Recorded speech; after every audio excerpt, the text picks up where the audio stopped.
Hey folks, my name is Jürgen, aka Nerd and Proud of It, and Destiny has brought you to my channel today to talk about this Archenemy Nicol Bolas box.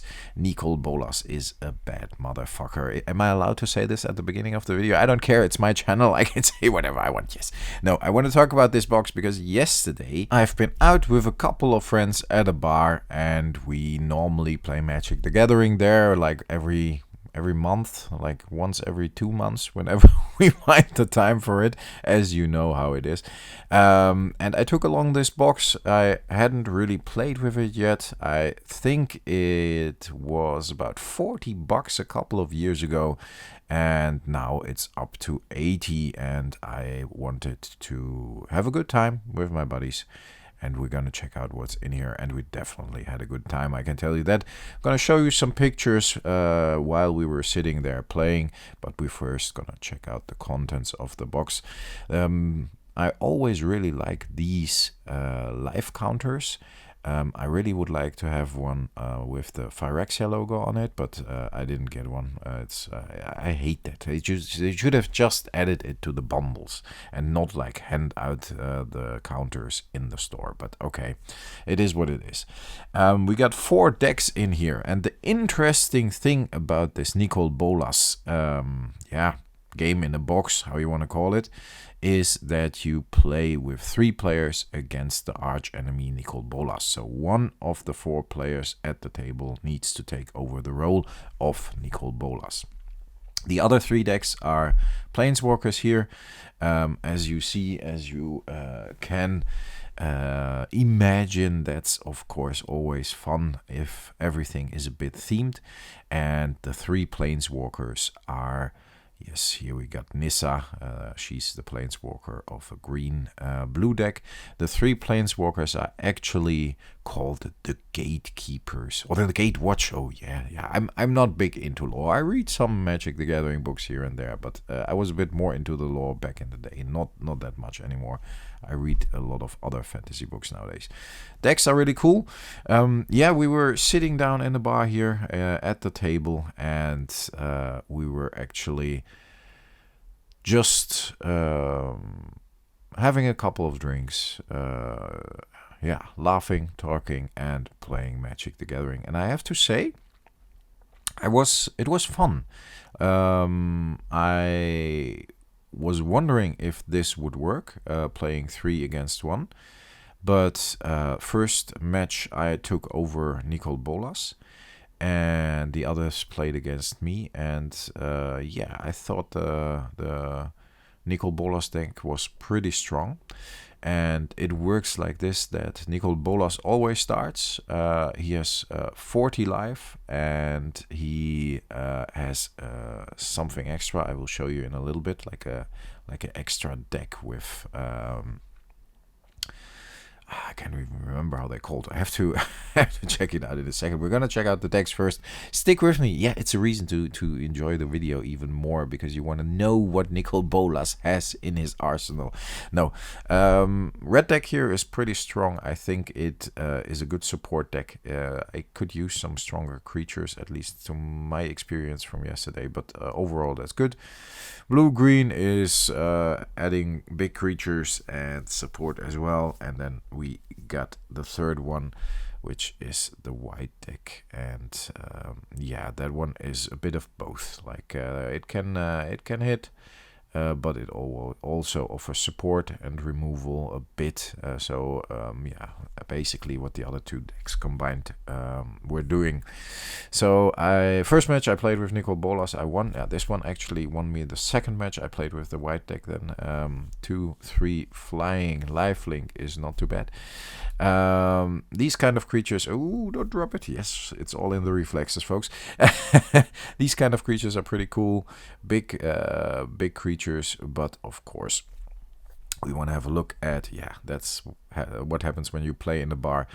The cards get dirty, and I actually sleeved them at the end of my work day at work in Amsterdam, and I went to the bar straight from there, and I sleeved them at work because I didn't have time during a busy day. So at the end of the day before I left, I took like half an hour to sleeve all the decks, which was a good idea because if you play in a bar, yeah, my OCD always sets in. I normally try to, here's Gideon.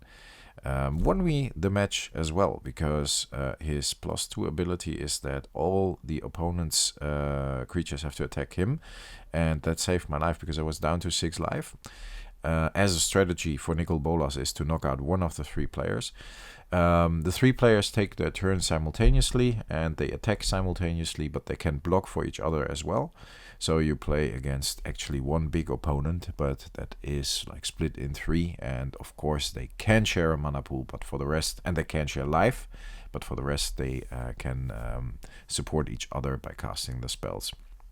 A pretty easy format. So it's Nicol Bolas first, then the 3 players, and yeah, they all have 20 life. Nicol Bolas 40. Multiplayer format, so you draw an 8th card. You can do 1 mulligan for free, and you can block for each other, and you can support each other's creatures and so on. Second match I won because I was down to 6 life, and Gideon was drawing the fire from Nicol Bolas's creatures because we switched decks. First match I won as well as Nicol Bolas. I'm wondering if my buddies are watching this thing I'm showing off now, but it was good. It was good fun. And in general, I honestly think these kind of, Cruel Ultimatum won me a match when I was playing Nicol Bolas. Nicol Bolas is red, blue, and black, which is normally my vintage deck colors as well, so I enjoyed that a lot. Lightning Bolt in here and so on.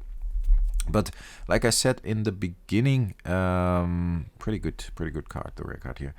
Like I said in the beginning, this was like 40 bucks, 40 bucks at a certain point.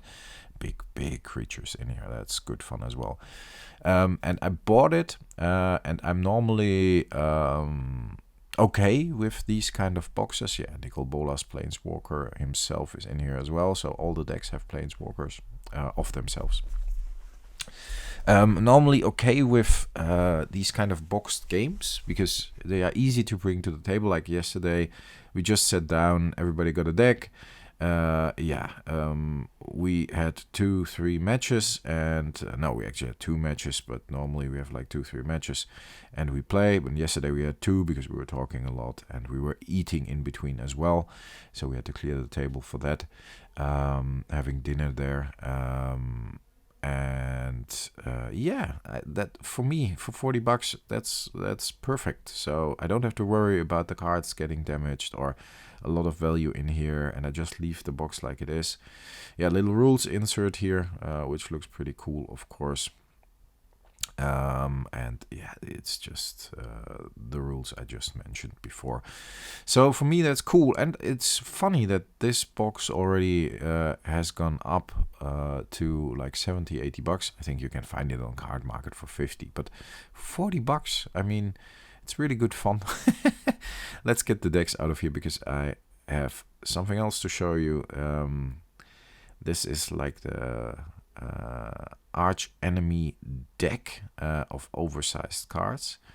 And how are these things called? Schemes, yes, thank you. We got 2 kinds of schemes, like this one, a normal one here. When you set this scheme in motion, each opponent sacrifices a creature. If you control 6 or more lands, each opponent sacrifices another creature. And then this one, for example, is a different scheme. It's an ongoing scheme. It says that one opponent can't attack you as Nicol Bolas, but if that opponent taps creatures worth 8 power, then the scheme goes away. So ongoing schemes stay on the table. This one is not an ongoing scheme. The non-ongoing schemes are just for this round. There are about 20 schemes, I think. Pretty cool.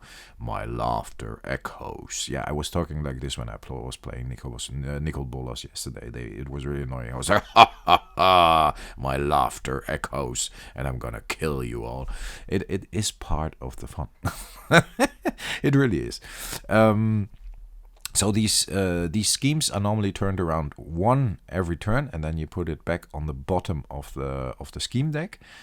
So Nicol Bolas has support as he is playing alone, and the ongoing schemes stay, and then next round until the condition on the ongoing scheme is fulfilled.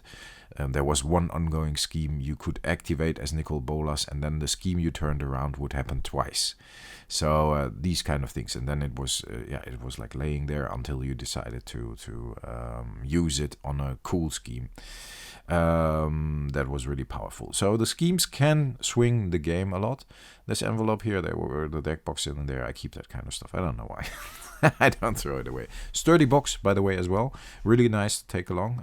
Really thick cardboard. 2 to 4 players. Obviously, I think with just 2 players you can beat Nicol Bolas. But yeah, it was. It depends on the schemes a lot, but also on how well the 3 enemies work together. So why I made this video, folks? I actually recorded another video, and if you're listening that late in the video, Yoda is our code word. Let me know in the comments, then I know you're still here. But that was a bit negative, and I wanted to do a positive one because I had such a good time playing Magic the Gathering last night with my friends. So I skipped the other one and I added this one to the rotation, and I hope you enjoy it. So if you find these kind of boxes, yeah, just give it a go. Buy one for a couple of bucks, like 40-50 bucks. You still might be able to find one. Sit down with your friends, have a couple of hours of fun, and just enjoy Magic the Gathering. And that's often what it's about. We had a great night. We had fun. We are scheduling, or we have scheduled the next one, unfortunately, in May, because one of us is becoming a dad in April. So yeah, we said like, yeah, but I mean, you have to leave for 2 hours in the evening in May. Then the kid is like a month old or whatever. No, we normally schedule it the night we play, and then at the end of the night, before we all leave, we schedule a new date, and then we see if it fits. But if you put it in your agenda, then it works, and that is important, because then you at least get to play Magic the Gathering once in a while with your friends. That was it for today, folks. Just a little positive story. It's midweek, and I thought it was time for some positivity about Magic the Gathering. These kind of evenings Wizards of the Coast can take away with their actions, or with their overprinting, or with their 30th anniversary edition, or whatever. So yeah, Magic the Gathering is still fun, and I told that a couple of times recently. And there will be videos I will be critical in, I'm sure of that, because I have some things to say. But in general, sometimes it's okay to just hang back, enjoy the game, and leave it to that. Nothing else is needed. Folks, stay healthy, stay frosty. I'll talk to you next time. Thanks a lot for listening. Bye bye.